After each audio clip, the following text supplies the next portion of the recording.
Hello and welcome. I'm your host Elizibar. It's relay number 4.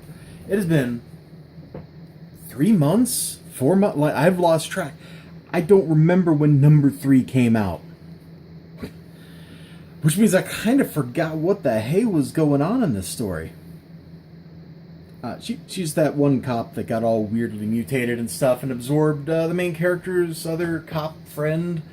I don't think they were actually friends though. And this book is basically somebody who has lost his faith, figuring out why he lost his faith. Like, he's trying to track down the truth. So he breaks into the ship, kills a bunch of pirates. It's actually a pretty good scene. I really like the way some of the pirate armor looks. This dude in particular totally makes me think of Fallout. The power armor in Fallout 4 that some of the raiders had. It's dope looking. He lands on a planet, talks to the natives. They have nothing, he has nothing. It's pretty miserable. Super wordy the whole way through. Sorry, I know I just moved that cable and the camera probably moved, but super wordy. This planet is Zalib or something like that. It's supposed to be like the first planet. And apparently Donaldson failed at everything here. At least that's what the natives say. Now, naturally, the people in the city say Donaldson succeeded at everything because it's the edicts from the relay itself. Oh, do I need to step back? I need to step back. It's been so long. All right, so do we have a tower somewhere I can show you? Oh, there we go. On a page I didn't flip to. The relay, the tower.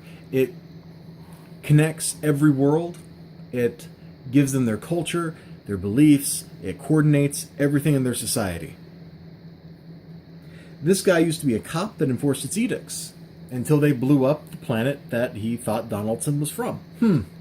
Donaldson being the key figure in their belief system because the relay is expanding so that, supposedly, so that they can find Donaldson's world.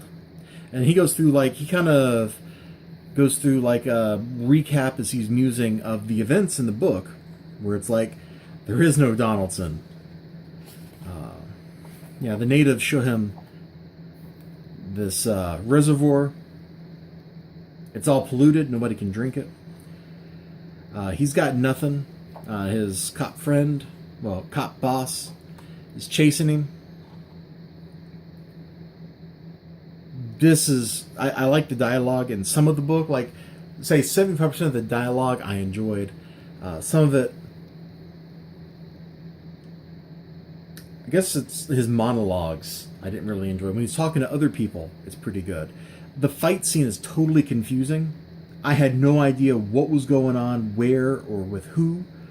There's just stuff happening. His ship gets kind of wrecked. Then some pirates show up. They board his ship. They dig this little tracking device out of his neck. And then he meets... Look at that. That sure looks like Donaldson. It's alright. Like, I don't really have a lot to say about it. And part of that problem is simply the delay between issue 3 and issue 4. Like, I forgot everything that was going on. Fortunately, his self-narration at the beginning kind of got me back in line with what was going on there. But man, it's rough. It is rough. So anyway, he's like hooked up with the Resistance to bring down the relay or something. I still don't know where this book is going. Like, are they just going to bring the system down? Is the Resistance actually going to, like, screw him over? Like, I don't know. I want to know. I really strongly believe that this story would have been way better to read as a trade paperback instead of single issues. That delay absolutely killed it. God, I remember asking, like, back in December or something, like, when's Relay number 4 coming out? It was around the same time I asked the shop guy at Westfield, like, when is Dissension, there we go. When is Dissension 5 coming out? And he's like, I don't know. I don't know. You didn't know here. Like, you gotta adhere to schedules. Like, I understand there's this thing called life. And sometimes life keeps you from doing the things you want to do.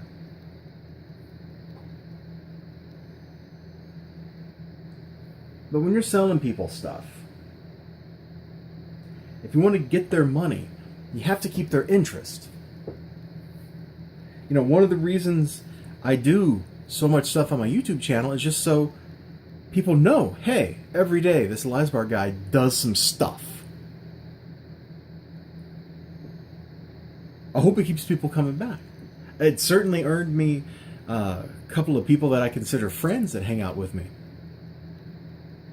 Zach Thompson, I would like this to be more regular. I don't know where the slowness came from or who's responsible. We're going to flip back to that fight because I really enjoyed this little fight scene. And even here in this fight scene, these are the same people that get on a ship later. Boss said the relay popped him with skull sounder. We're supposed to remove it before they can track him all the way out here. So even here, these people are trying to get in there and take that out, and he's just like wrecking them, man. He's just wrecking these dudes. He's like, oh, filthy pirates. Which, given that he's a cop, I mean, that kind of makes sense.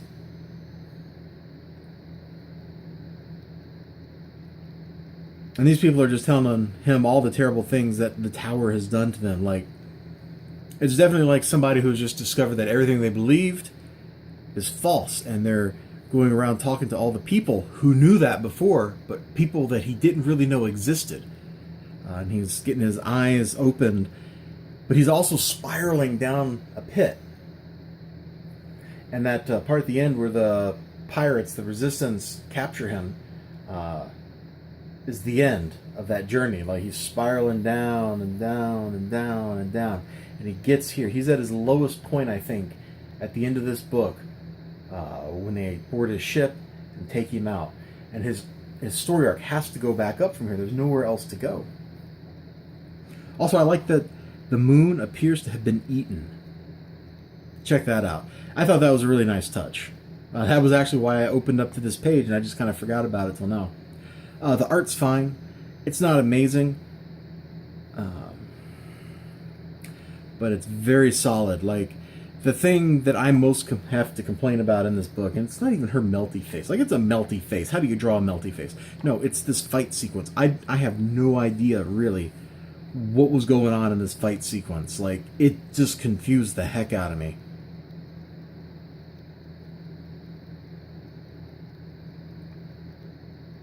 Like, I guess somebody's shooting somebody, but what is this? Is that a missile launch? Is that a missile hitting something? If that's a missile hitting something, then why are we shooting a... whatever that is? I don't know. I don't know what's going on in this sequence. This was the low point of the book. The action sequence with ship-to-ship combat was the low point of the book. I don't know. I don't know what that says. I don't know what I think about this book. I'm still interested enough to finish the story. Like, I still want to know what happens. I want to know what's going on. I want to see how his arc ends up. I want to see how her arc ends up as she's all melted into other people and stuff. But that delay does not make it easy. And I'm just starting to go in circles, aren't I? I guess that makes sense. I've been up a long, long time. That's why this is a late night comic book review when it's first posted. I'll see you all next time. Relay is a weird book. It is definitely not for everybody. And you have to start at number 1. If you don't start at number 1, it's no good. Like, there's a lot of build-up you have to go through. So if this is where you're thinking, oh, I should jump on, don't. But we'll see you next time. Remember, like, comment, subscribe, all that good stuff. Check out the social media. There should be some links in the description below. There should be some things to click on the screen here somewhere. You might want to check those out. And until next time, bye-bye.